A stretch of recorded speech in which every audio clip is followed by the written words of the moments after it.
There's something about FMV games from the 90s that I find interesting. I guess it's because of how experimental it all was. Because when CD-ROM hit, all of a sudden publishing houses found that they could now release games free of the size constraints that they had been working under. Previously, a game that was only a few megs in size seemed huge, but now, you could fill CDs that could hold at least 650 megs, and you could use multiple CDs for one game. So, what do you do with all that space? I don't know who was the first one to suggest to fill that space with video of actors, but it started a genre that's kind of remarkable for how silly it seems. The whole idea was to take pre-recorded video and try to find some way to make it interactive, while knowing that there was no way to make it anywhere as interactive as existing sprite-based games. Why would you even try to do this? I don't know, but a lot of people in the games business seem to buy into the idea. The thought was that Hollywood and games were combining, that video games were going to be much more story-driven and cinematic. Which actually did happen, but not in the way that people thought at the time. I said that FMV games were experimental. What I mean is that, as these movie games were being made, it seemed like the developers were still trying to figure out what they should be doing with them. Because what constitutes a good FMV game? Games like Myst and The Seventh Guest sold well, but those were both point-and-click games. Does that mean that all FMV games needed to be point-and-click? And what's the audience you're trying to reach? Video games were thought to be entirely for kids, but now, if you're trying to make an interactive film of mystery and intrigue, who is your audience supposed to be, and how are you going to sell to them? And how are you supposed to give your film the level of interactivity needed to break away from the negative reaction people were developing towards FMV, as a lot of people were not considering them to be real games? Why are you even making FMV games in the first place? I like looking at these old games and seeing how the developers tried to answer these questions. Which brings us to Mode. Mode is a game from 1996, published by Corel, as at one time Corel gave games publishing a try, though it didn't last long. It was developed by Animatics Multimedia Corporation, which had a couple other FMV titles under their belt, though I hadn't heard of them before. The game advertises itself as an intriguing interactive drama on CD-ROM, and seems to promise a mature, sophisticated interactive experience. The premise is that we are at a party attended by the rich and the cultured members of high society, hosted by a mysterious man considered a genius in the worlds of art and fashion. So, was the game any good? Nice. I wonder if this has anything to do with why Corel didn't stay in the games business for long, or why it seems that pretty much nobody has even heard of Mode. After doing a Google search for Corel Mode game, I counted only 7 of the resulting links being about the game, with one of those being a Google Answers page where someone is stating that they can't find the game anywhere. Well, the game's here, and we're going to play it. However, I can't play it by myself. You see, Mode is pretty much an FMV choose-your-own-adventure book, and like a choose-your-own-adventure book, it really only has value when the players don't know what their choices will lead to. So, on December 30th, 2011, I held a stream where I played the game, and a group of around 25 people voted on what choices would be made. So let's play Mode, and find out what happened on that night.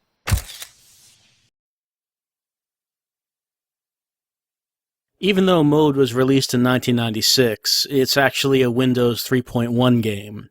It can work in Windows 95, but it doesn't work in modern Windows like Windows 7. So, if we're going to play this game, it has to actually be in Windows 3.1.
Welcome to Mode, an interactive installation of fashion and art diversion by Vito Brevis.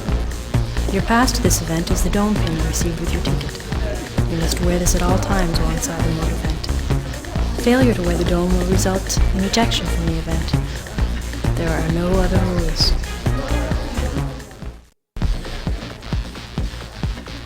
So, what does one wear to Dante's Inferno anyway? And so the party of the year begins.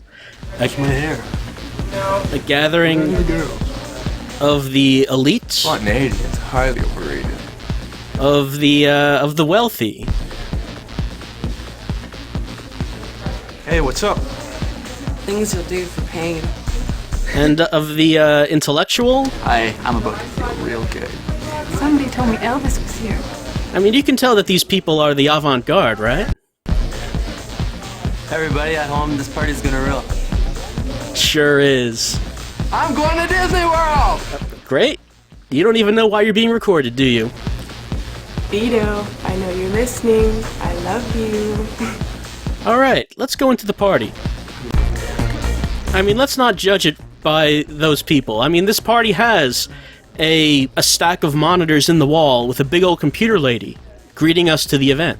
And in the 90s, it didn't get more cutting edge than that. But there is one thing we need to keep in mind from what the computer lady told us. She told us that our pass into the event is our dome, and that it came with our ticket. There's a problem with this. We never got a ticket. We don't have a dome. We were not invited, and that means we're a party crasher. Now, as we go into the Mode event, we don't really know anything about it, but we can assume that our main objective for right now is to get a dome.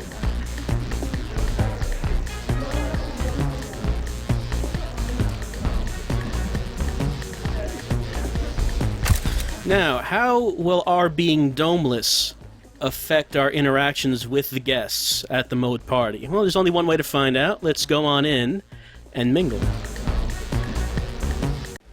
And enjoying the age-old pastime of mingling with the young, the beautiful, and the creatively endowed. And so far, Vito has not let us down. The scene here tonight has been what I'm going to call chic and freak. Local art fans will remember last year's apocalyptic karaoke catastrophe at the Hideyoshi Tower, with its shocking animal acts and giant inflatable body parts. While this year Vito has toned down the shock, toned up the shtick, mixed in a black and neon cabaret decor, and set the whole thing against the backdrop of high-tech haute couture. What was that about animal acts? It sounds like last year's party was a lot more interesting, but this is the first person that we can talk to, some kind of reporter. The chat was mixed about whether or not we should approach the reporter, but we want to make as many friends as we can while we can, since we don't know anyone here. So let's go talk to her. But the question on everyone's mind tonight, what will Vito do for an encore? For weeks now, he has been hinting in the press that this might be his last multimedia event. Indeed, perhaps his last public appearance. Oh, sorry. Start again. Okay. But the question on everyone's mind tonight, what will Vito do for an encore? For weeks now, he has been hinting in the press that this might be his last multimedia event. In fact, perhaps his last public appearance of any kind, and that he plans to go out with a bang. Well, the rumors floating around the room tonight are as strange and fascinating as the fashions. Whatever happens, you can rely on me to be your eyes and ears on the scene. This is Charity Flame for Nightlight Magazine. Did we get it? Great. Thanks. Hi, enjoying the event? I'm going to give the game the benefit of the doubt and assume that the blooper there was in the script. Though with Mode, it's kind of hard to tell. But here's our first actual conversation, and this is where the meat of the gameplay is. We should probably learn at this point how to actually speak to people in this game. Welcome to Mode Help. The cursor changes when you can do something. Try clicking anywhere.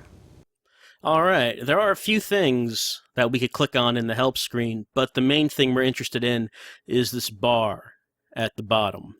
That's the mood bar, and it's the tool that we have to interface with the game and to interact with the guests at mode. So we're going to have to learn how this thing works. This is the mood bar. It represents a sliding scale from positive to negative. Clicking on it indicates your response in the conversation.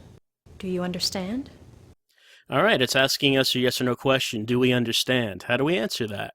Well, from what they said, red is going to be us answering no, we don't understand. Green is yes, we do. Blue is somewhere in the middle, just kind of shrugging our shoulders. Let's say no, we don't understand. Let's pick red. You're telling me you don't understand? But it's so simple. The left side represents the negative, the right the positive, and the center the neutral. Where you click represents your input in the conversation. Understand? Maybe we understand a little more. You aren't sure? But it's so simple. Negative, positive, neutral. All right, now we understand. Good. You do understand. Don't you? Yes, we get it. As in life, sometimes factors beyond your control will influence the mood bar outcome. What she's saying is that while most of the time the responses we'll get to our choices will be fixed, at times you can get randomized responses, which is fun. If the conversation does not require a yes-no answer, the mood bar will indicate your general emotional spin on the dialogue. And this is actually where most of our responses are going to be coming from. Most of the time we will not be asked yes or no questions, but rather we'll be told something or asked a more general question, and our response will reflect our mood, how we feel about what's being talked about. So in that case, red would mean that we're angry, blue would mean that we're indifferent, we don't really care, and green would mean that we're happy. So how do we feel about this news? I think that makes us mad. Hey, you don't have to be rude. You try being a nameless talking head in a self-consciously artsy CD-ROM. I tell ya, it's no picnic. Oh, sorry. And that's really the important thing we need from the help screen, to know how this mood bar works. It's separated into negative, neutral, positive, at least as far as I can tell. Because looking at the game files on the disks, it seems like it's actually separated into 5 sections. Negative, neutral, neutral, neutral positive, and positive. As far as I can tell, the purple, which is negative neutral, and blue green, which is neutral positive, don't seem to do anything different from just pure neutral. However, I don't know everything about the game, so maybe there are choices where those will come into play and make things a bit more complicated. But as far as I can tell, it is separated into only the 3 colors and 3 responses, and that was what the chat was understanding. I told them that it was separated into those 3 responses. So every time I asked them a question, asked them to answer it, it would either be red, blue, or green. And now that we know that, let's get back to the game. Alright, so now that we know how to use the mood bar, we have to think about what she said. She asked us if we're enjoying the event. And I asked the chat if they are enjoying the event, and this being the internet, of course, they were quite negative. No, they're not. So let's go with red. Well, you're not talking to me, that's why. I saw you watching this tape. Have you seen the show? All right, she's asking us a yes or no question. Have we seen the show? If we're asked a yes or no question, in this case, green means yes, red means no, and does not necessarily have anything to do with our mood. So the context of what the answers that you give with the mood bar change, depending what the question is. The chat decided that no, we didn't see your show. Why would we watch that? Oh, well, I guess you're not missing much. Well, I'd just love to chat all night and all, but, got work to do. Alright, I guess Charity decided that conversation was not going anywhere, and I can't blame her. We were quite negative towards her. Let's go around the room and see who we can speak to. Most of the people at the event are just these static images, and we can't do anything with them.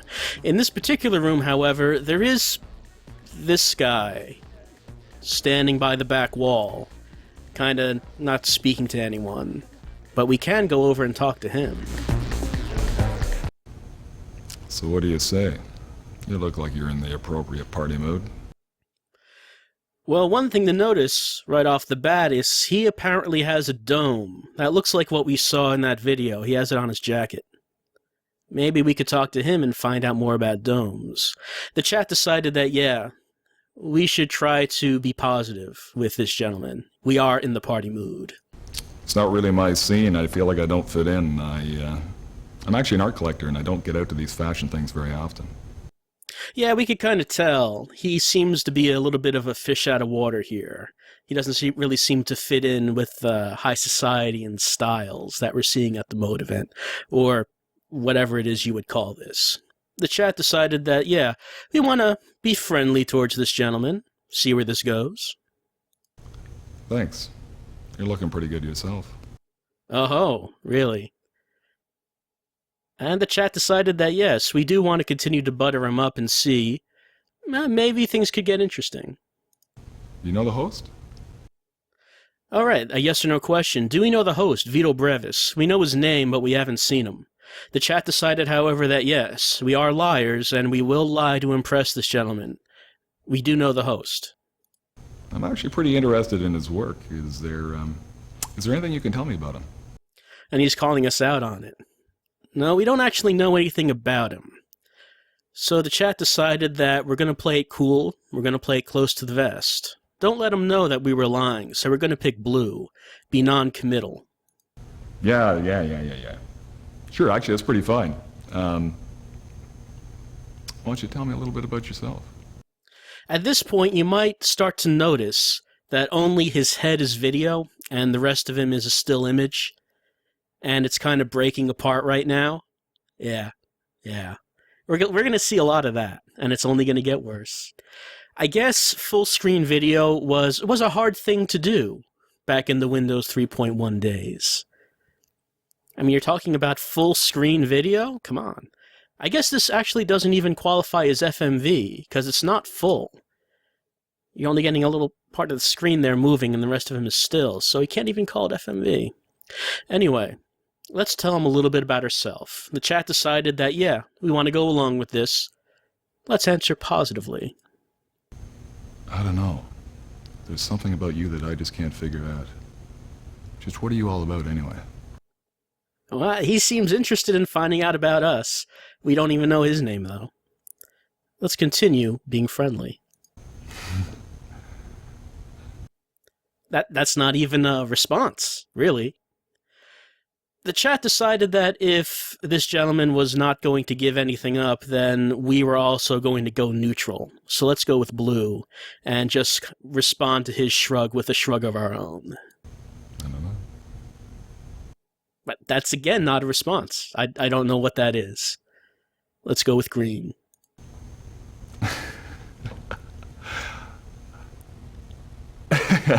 No. Could be.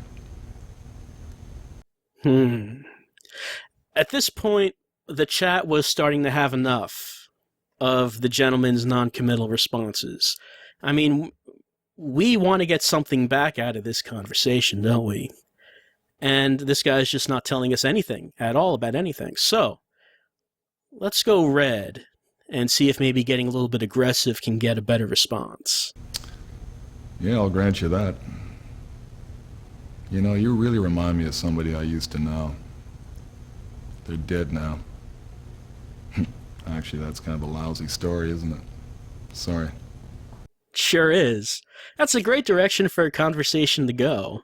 Let's talk about how we remind him of people who he used to know, who are dead now. They're not with us anymore. Well, the chat decided that maybe that could be taken as a threat, and we're not going to stand up to that. So let's get in his face about it. I'm not sure that I understand you. How do you really respond to this? I mean, we're not really having a conversation anymore. It's just basically he's sort of keeping everything to himself. So let's go with blue and just shrug at him. You know, it wouldn't hurt you to take a position. You've been playing it pretty tough up until now. Are you trying to get me mad? That's exactly what he's been doing this whole time. The chat decided that, yeah, we do want to get him mad. However, the ways of mode can be confusing, and you have to remember that he asked us a yes or no question. Do we want to get him mad? The chat at first thought that we should answer red to get in his face, but no, it's a yes or no question. So if we want to make him mad, we actually want to go with green. You kind of have to keep paying attention to what you're being asked in mode to know what color to respond with. But yeah, we do want to make him mad. What's he going to do about it? Hey, you don't know me. So I think you should cool out on the attitude, you know? The chat decided that no, we're going to give him more attitude. We're going to give him some sass. So let's go with red. Think before you speak. The chat does not think before it speaks. So we keep going with red. You're right. Run along now. No, we're not. We're going to keep going red. Run along! Now things are starting to get loud. And we finally got him to raise his voice, to stop talking into that in that monotone. Let's see if pressing him a little further will do anything. You know what I think? I think you got some kind of problem. Things are getting really aggressive now. Maybe we'll get kicked out of the event for fighting. The chat decided that they wanted to press on. We've come this far. I mean, what, are we going to change direction now? Now that we've provoked them to for getting in our face? So, let's go with red again and see where this goes. You're not worth the effort. Well, that conversation ended without us really finding out anything about him or what he's doing here. And now we're seeing, apparently a couple having trouble at the mode event. Having kind of a little bit of an awkward scene. Obviously she's upset, and he's a little bit embarrassed, looking around wondering what people are thinking of him. Because probably he thinks a lot about himself. You can kind of tell just from their stances and their posture. For some reason we can't talk to them. They're just kind of there. No one else on this screen that we can talk to. And that gentleman that we almost came to fisticuffs with is gone. He left. Who knows where. So let's walk around and see if things can go any better. If we can make any friendships along the way. No one around here to talk to. Hey folks, how are you? How are you? Yes. How are you? Are you having fun? Are you guys? Yeah. Okay. Whatever. Geez, I'll tell you a little bit about myself. I guess this is my gig now, man. I'm a stand-up comic, and I had a lot of weird jobs before this. I used to work at a petting zoo for a little while, but I had to quit that. I was getting tired of my people touching me. Just getting a little tired of people touching me. Anyways, listen, you guys, I do hope, yeah, well, I guess I kind of hope you're having fun. There's a lot of great stuff coming up. There's a fashion show. There's all kinds of wacky stuff. If you do see your host tonight, Vito Brevis, he's a kind of a freaky cat, so try to keep a little bit of distance because he's a little odd. Anyways, I'll be back in a bit. Have a good time, all right?